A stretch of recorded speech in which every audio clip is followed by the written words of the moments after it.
আমার ওই ভাবের বাসাতে এক লোক মামা পরিচয়ে বেড়াতে আসছিল। সে আমার ভাবিকে রাতের আধারে বা কখন কীভাবে হত্যা করে চলে গেছে। আমরা এর সুষ্ঠু বিচার চাই। পড়াশোনার জন্য বাবার বাসায় গেছিলাম, তো গতকাল আমি ফোন দিছি, ওনারা উনি ফোন রিসিভ করেননি। দিয়ে পরে আমি আর এক জায়ের কাছে পাশের বাড়ির ভাইয়ের কাছে ফোন দিই। দেওয়ার পর উনি জানান যে ওনার মামা আসছে। আসলে এটা আমরা কেউ জ্ঞাত ছিলাম না যে ওনার মামা আসছে। তারপরে আমার হাজব্যান্ডকে জানানোর চেষ্টা করি, হাজব্যান্ড ব্যস্ত থাকার কারণে ফোনটা ধরতে পারে না। পরবর্তীতে যখন হাজব্যান্ড 2টা বাজে, 1:30 কি 2টা, তখন ফোন ধরছে। দিয়ে আমরা বললাম ওর তো এরকম মামা নাই যে আসতে পারে। তারপরে পরবর্তীতে ওর ভাইয়াকে জিজ্ঞাসা করে, ভাইয়াটাও বলে যে না আমি জানি না। তাহলে কেউ জানে না, তাহলে কি মানুষটাকে, তাহলে তুমি যা একবার দেখো।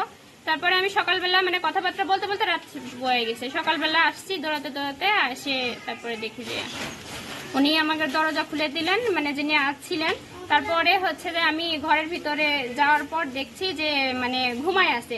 পরে বিছনা খাতার অবস্থা খারাপ দেখে আমি পাশের বাড়ির সবাইকে ডাক দিই এবং ওদের ডাকতে ডাকতে উনি পেছনের গেট দিয়ে পালাই গেছেন।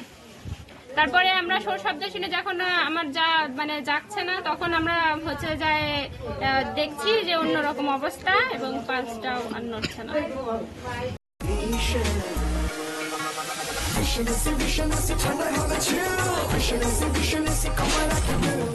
মেয়েটি খুন হয়েছে, এই মেয়েটির আসলে কে বা কাহারা করছে এটা আমরা কেউ জানি না।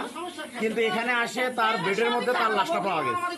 বেডের মাসে লাশটা পাওয়া যাওয়ার পরে এখন এই আশপাশের পাড়া প্রতিবেশী বলতেছে দূর থেকে কোনো লোক আসে তার বাড়িতে 4 দিন ধরে বসত করছে, কিন্তু আসলে অন্ততপক্ষে কেউ তাকে দেখে নাই। এখন কি দূরের লোকেরা আসে তাকে জবরদস্তি করে মেরে ফেলছে, না এই যে জবরদস্তির লোক বলতেছে সেটা আশপাশের লোকই হতে পারে, এটা আমরা কেউ জানি না, আমরা যেহেতু দেখিনি। তা আমরা আইনের প্রতি একটা কথা শ্রদ্ধা ভাবে জানাবো যে অবশ্যই যে তাকে খুন করুক, সেটা তার পাড়া প্রতিবেশী করুক, তার বাড়ির লোক করুক, তার দূরের কোনো আত্মীয় করুক, যেই করুক না কেন আইনের লোক সে সুষ্ঠু তদন্ত করে অপরাধীকে চিহ্নিত করে তাকে শাস্তি দেবে। এটাই আপনাদের কাছে বা সাংবাদিকদের কাছে আমার দাবি।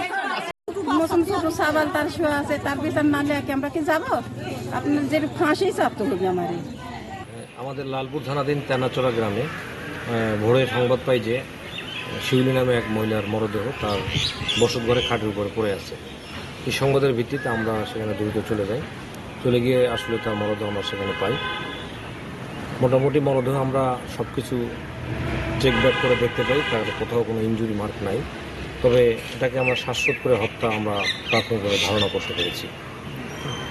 যতটুকু জানা যায় যে 2-3 দিন আগে নাকি একজন লোক তার এখানে আসছিল, অজ্ঞাতনামা, সে মামা পরিচয় তার ওখানে ছিল।